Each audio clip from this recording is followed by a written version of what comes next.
Salut les amoureux et amoureuses de foot, pour la revue de presse de ce mardi, le Daily Mail rapporte que Alejandro Garnacho se rapproche de la signature d'un nouvel accord à long terme à Manchester United, après qu'un accord de principe aurait été convenu entre le joueur et le club. Manchester City a débauché l'analyste des entraîneurs de la première équipe de Newcastle, Mark Leyland, après seulement 14 mois à St James Park, portant un coup dur à l'équipe de direction d'Eddie Howe.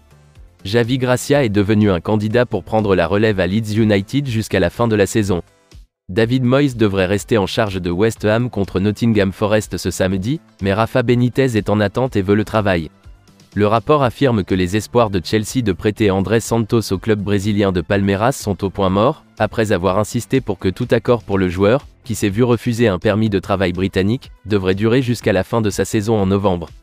Cependant, le Daily Telegraph affirme que le patron de Chelsea, Graham Potter, a reçu l'ordre de mettre son chapeau en étain et de se battre contre les huées, les copropriétaires Todd Boehly et Behdad Eghbali n'ayant pas l'intention de le limoger avant la confrontation vitale de cette semaine avec leurs rivaux Tottenham. Par contre, selon The Sun, Manchester United a reçu un coup de pouce avant son match retour des barrages de la Ligue Europa contre Barcelone, avec Gavi suspendu et la forme physique de Pedri préoccupant. Le journal ajoute que l'épouse de Thiago Silva, Belle, a émis un tweet décrivant le patron de Chelsea, Graham Potter, comme un manager mort qui ne sait pas ce qu'il fait. Les clubs de Premier League sont invités à renoncer chacun à 20 millions de livres sterling, environ 23 millions d'euros par saison pour mettre fin à ce que le chef de l'EFL, Rick Parry, appelle le coût catastrophique de la relégation. Selon le rapport, Chelsea prévoyait de laisser Christian Pulisic quitter le club en janvier après avoir signé Mirailo Mudryk, mais ils ont été sabotés lorsqu'il s'est blessé au genou 5 jours après la fenêtre.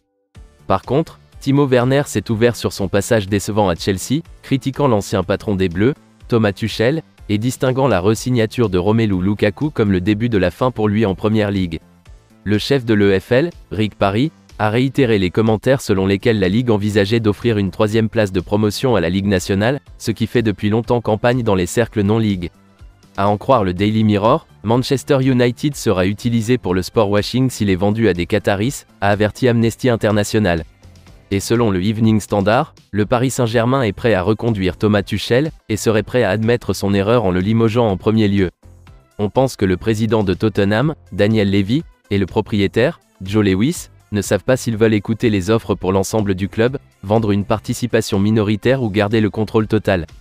De son côté, The Times évoque que les clubs de Premier League craignent que l'introduction d'un régulateur indépendant nommé par le gouvernement ne décourage les futurs investissements étrangers, et n'affaiblisse la position de l'élite dans le football européen.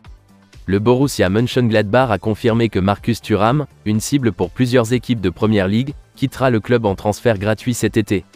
Comme l'explique The Scotsman, Ricardo Rodriguez est un nouveau candidat pour devenir le prochain manager d'Aberdeen, avec Alan Burrows prêt à commencer à travailler en tant que directeur général des dons.